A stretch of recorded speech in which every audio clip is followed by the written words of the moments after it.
In this video, I'm going to be comparing the Divergent franchise to the Father of the Bride franchise because in part 1 of this series, I compared Divergent to 50 Shades of Grey, Divergent 1. I compared Father of the Bride to Karate Kid, Father of the Bride 1. So now I'm going to compare these two franchises. I'm definitely not a fan of Divergent. Really, the only reason that Divergent won before is that it was going up against 50 Shades of Grey, which I think is just worse than Divergent because 50 Shades of Grey is flat out offensive to me, whereas Divergent isn't offensive. I just think it's not well done. It's utterly generic.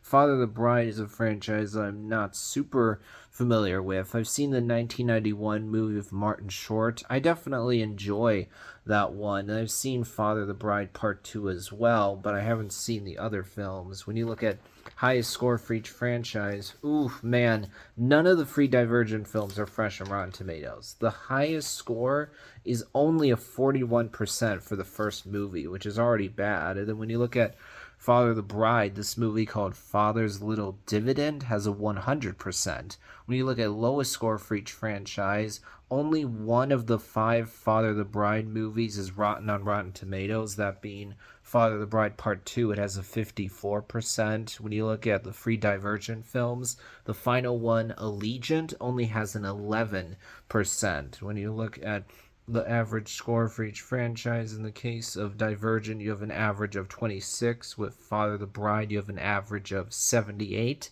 Then when you look at gap between lowest and highest score, in the case of Divergent, it's a gap of 30%. In the case of Father of the Bride, you're talking about gap of 46%.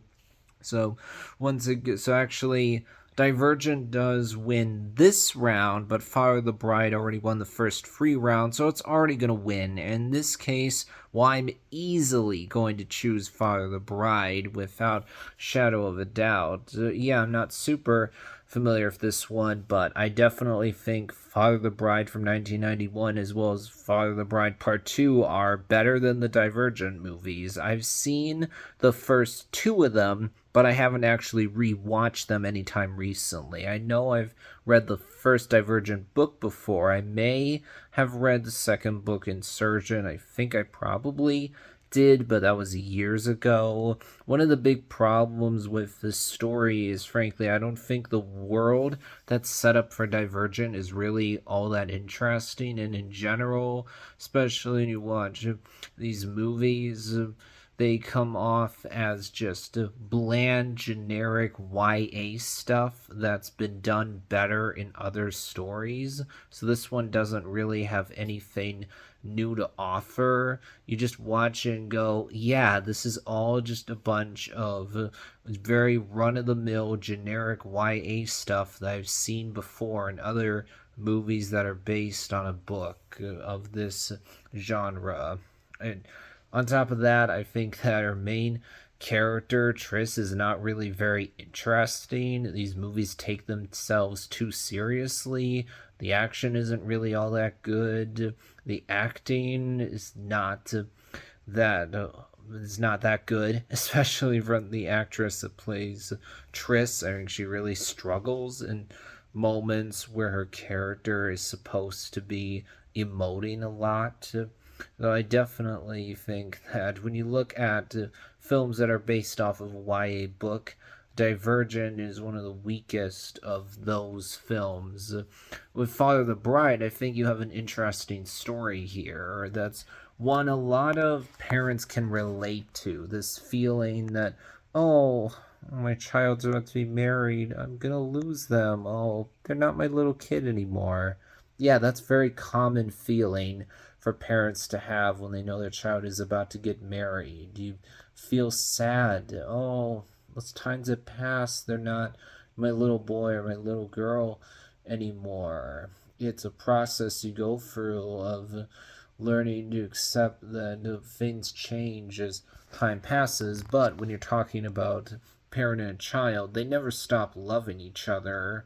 The exact nature of the relationship doesn't remain the same when you're a little kid versus an adult, but still, when parent and child always love each other, no matter what, even if it takes on a bit of a different form as you grow up. Obviously, when you're older, you don't depend on your parents the way you used to when you were younger.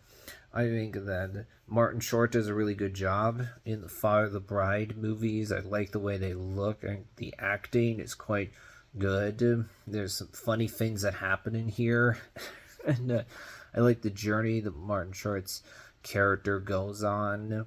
I think that both of these movies are quite good romantic comedies. So in this case, it's not hard for me whatsoever. I would easily say Father the Bride is better than Divergent. That'll wrap things up for this video.